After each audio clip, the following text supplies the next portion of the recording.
Showbiz fanatics, Taylor Swift, abay napahanga. Sakat din dahil dito. But before that, if you haven't subscribed yet to my YouTube channel, please don't forget to like, share, and subscribe at i-hit mo na rin ang notification bell for more showbiz updates. Of course, bago tayo magpatuloy sa ating updates for today's video, nais ko po muna magpasalamat sa lahat ng mga legit viewers, subscribers at ang lahat ng mga legit na nagmamahal, sumusubaybay sa ating po mga videos. Maraming salamat po. So, kabi-kabilaan nga mga reklamo kasi ito pong pag-uusapan natin is may tuturing na happy problem para sa lahat ng mga Katden fans at sa lahat po ng team ng HLA or Hello Love Again. Dahil marami na po mga reklamo ang natatanggap ng pamunuan ng GMA at ng ABS-CBN sa pagka-sold out ng ganun kadali ito pong yung mga movie tickets po ng HLA. So, according po sa news, almost 72 cinemas nationwide dito sa Pilipinas at ang binuksan dito sa Metro Manila, ang binuksan para po bigyang daan ang pelikula ni Miss Catherine Bernardo.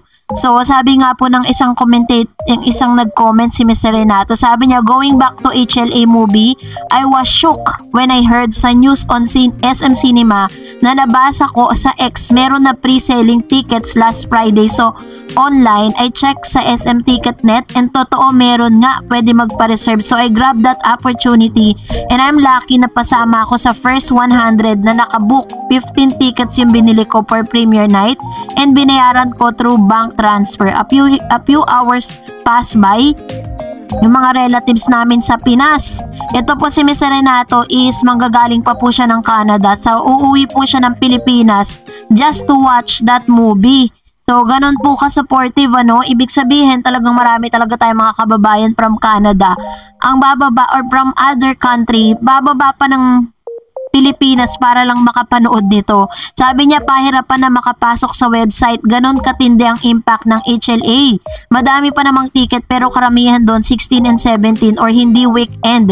First time ko na experience magpa-reserve ng ticket. Naalala ko para akong manonood ng concert ni Taylor Swift, BTS and Blackpink ka lang magpa-reserve ng ticket 2 months prior to the date of concert. In case of HLA, 2 months din bago yung actual showing ng movie. Meron na palang ganito sa Pinas. Ayan, so ganito yung naging experience, which is isa rin yan sa mga usap-usapan ngayon dito po sa social media at sa sa mga SM malls. Naglabas po sila ng statement na talagang sold out na nga ang mga tickets dito po sa HLA na magpapareserve, ano. So, sa ngayon, parang this is gonna be an early celebration for Katden Love Team or para kay Catherine at Alden Richards and of course sa ABS-CBN and GMA. So, ngayon, gumagawa po sila ng paraan just to get another parang batches para po para ma-send out kasi marami po talaga nagpapa-reserve para po dun sa dun sa mga tickets na ito. Pero katulad nga ng ilan, no, para daw po ngayon lang daw di umano na experience ng SM malls na may mga ganitong pagkakataon na parang nagpapa-reserve sila ng tickets for the first day ng movie and also sa mga weekends na katulad po ng pangyayari sa concert nga ni Taylor Swift, 'di ba? Si Taylor Swift po pag nag-concert po 'yan, 2 months prior, sabi nga ni Mr. Renato, kailangan magpapa-reserve ka na ng tickets kasi nga nagkakaubusan. Ganon din po sa HLA.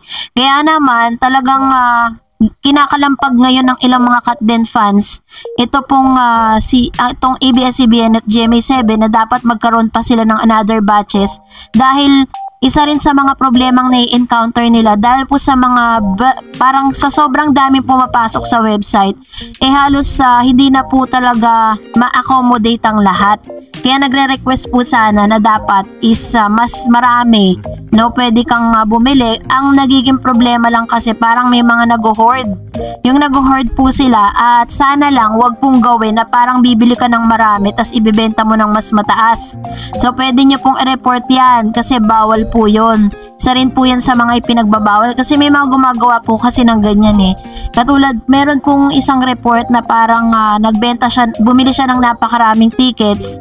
Tapos, ibinenta niya po yon sa pinakamahal Sa mga concerts kasi nangyayari po yun. And this is gonna be a, scam kasi yan eh. Lalo na kapag sikat po yung magko-concert, ganon. So ngayon, yun yung parang pinipigilan ngayon ng ilan sa mga SM malls and ilan sa mga kababayan natin, no, na dapat talaga matigil na yung ganong scam. At if ever na ma-encounter nyo po yun, is pwede nyo pong i-report yan sa management. Kasi pinagbabawal po talaga yan. Meron pong tinatawag na rate or yung parang pinaka-exact rate para po dun sa movie. So ngayon, happy problem para sa Kat din because it was already sold out na po at possible na maglalabas na sila ng second batches of tickets and second batch po para dun sa mga manonood, no, yung mga naubusan ng tickets para sa unang pinakawalan nilang mga tickets online. Pero wag po kayo mag-alala kasi may mga chances pa rin na makakapanood pa rin naman kayo. So anyways, ngayon naman magbasa tayo ng ilan sa mga reaction at komento ninyo patungkol naman sa ating latest update. Unang reaction mula kay Ma'am Shibergy Pamposa, sabi niya, "Hi Ma'am Dars, thanks again for update and reading my comments again. God bless you and to all Ma'am Dars followers and Kat din forever. Yes Ma'am Dars, selos ang umiiral kay Daniel kasi napanood ko yung interview ni Daniel kay Tito Boy Abunda. Tinanong kong nagsiselos kay Alden, sabi ni Daniel hindi daw selos parang insecurity daw kaya naging security kami. Lalo ni Catherine kay Daniel. Anyway, Ma'am Dars, basta simula nag-break up sila ni Daniel, talagang pinagpala ng Lord si Siksik, liglig at umaapaw si Miss Catherine. Ngayon, number 1 siya, endorsement, pero hindi papatalo ang mga fans si Daniel. Panay din ang update nila kay Daniel sa shooting niya sa Italy at lagi ding pinagmamayabang yung billboard ni Daniel na jag sa mga may EDSA. Kaya sa tingin ko, pinagkokompetensya silang dalawa. O nga ma'am, totoo yung sinabi ni Sir na naway hindi sila makapiright yung serye na nilang incognito. Basta ako ngayon naamoy ko na ang first day showing ng HLA ay aabot ng 1 billion. Kaya let's support for Kat din. God bless everyone. Ayan. So, sa ngayon pa lang po talaga kinikinita ako na babalik po yung binaka top grossing film. 'Di ba? Dati po kasi nagtala sila or sila po yung binigyan ng award na top grossing Filipino film ang Hello Love Goodbye. And this time, I know and I believe in God's will, makukuha po nila yan dahil ngayon pa lang ay nakikita na po natin yung success, no? Hindi pa man po tapos yung editing, hindi pa man nag-uumpisa ang promotion, pero talagang ang bumibili ng tickets, grabe. Hindi po magkandamayaw to get their tickets. Talagang sobrang nagtakang-taka po talaga ang SM Malls kasi first time nangyari ang Filipino movie. 'Di ba? Buti ko mga concert po ng international, pwede pa Pero yung pong mga movie na parang Filipino movie, 'di ba? So, ganun po. And of course, syempre, hayaan na natin na may sariling buhay naman si Daniel Padilla. Hayaan natin na mag-update din sila patungkol sa mga nangyayari sa kanya. Sabi naman ni Ma'am si Daisy, Daddy Teddy name ng father ni Kat, Miss Tarets. Thank you Miss Tarets na walang sawang pag-update sa Kat din. Yes, di nakakapagtaka na kasama si Kat sa isa sa mga richest people sa celebrities or ika mamamayan sa Pinas. Mayayaman sa Pinas kasi sipag niya, mabait at mapagmahal. Kaya lahat ng blessing na sinabi ng Diyos na salon nilang dalawa ni Kat at Alden. More blessing to them. At totoo po yan, Ma'am Daisy, no? Dahil talagang masasabi mo na they are considered one of the billionaire actors and actresses sa dami po ng kanilang mga brand, sa dami ng mga endorsement at sa dami ng kanilang mga projects. And nakita nyo naman po yung mga projects na binibigay with Catherine and Alden Richards, diba, sa kanilang mga network, hindi naman talaga matatawaran. At kapag may magagandang project, talagang dahil A-lister po sila po ang priority. Sabi ni Mr. Renato, "Hi Miss Tarets, thanks sa mahalaga mo, oras at pagbibigay sa na iyong updates. Mas kinakabahan ako sa mga kalmado at parang hindi marunong magalit. Ganon ko i-describe si Kat and Alden, mga taong hindi nakita ang sumisigaw or nag-meltdown, yung mga taong assertive, aggressive, and invested on yelling. Tingin ko sa kanila mababaw at hindi dapat katakutan. Gaya sa nasabi ko, tahimik ang nakakatakot, just like storm. Before it started, everything is so calm and peace calmness is so dangerous. That's almost uncontrollable when gets angry. Kaya ako, kinakabahan ako kung paano pag napatid yung PC ng mababait na tao, tahimik lang, paano mo po ito mapipigilan. Ayan. So, ito naman po yung kanyang komento patungkol sa bagay na ito. Kasi 'di ba kung mapapansin ninyo, kahit po napakaraming mga bashing, ang dami pong mga sinasabi between Alden Richards and Catherine, never po silang nag-retaliate, never po silang nagsalita or lumaban na ng parang ngipin sa ngipin, 'di ba? Never po silang sumagot sa mga bashers. Inaayaan lang po nila na magsalita ang mga ito sa mga bintang, sa lahat ng mga mga masasakit na salita, 'di ba? And sabi ni Ma'am si Lilibet Gastardo, wow, congrats to Katden.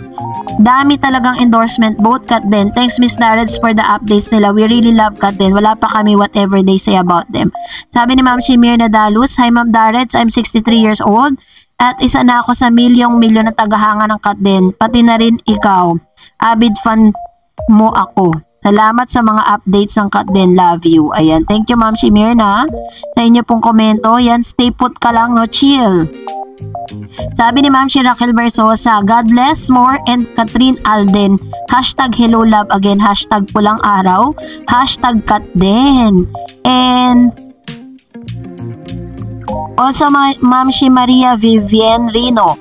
Both Alden and Kat are true good influencers. Kaya halos silang dalawang palaging kinukuha ng mga big companies to endorse as their products. Ayan. So, si Miss Catherine and Alden Richards po kasi ay itinuring na isa sa pinagkakatiwalaan na brand ambassador and endorsement dito sa Pilipinas maging sa abroad. Pero ninyo, meron po silang mga international endorsement, 'di ba? Itong si Miss Catherine kinuha siya ng Gucci. Si Alden ganun din po. 'Di ba may nakita po kayong in-endorse niya na Gucci na nakapants po siya ng Gucci. So, yun po yung evidence talaga that they are really famous and trusted. So, that's it for today. For more videos and updates, please don't forget to like and subscribe. And please don't forget to follow my Facebook page, Darreds TV. God bless everyone!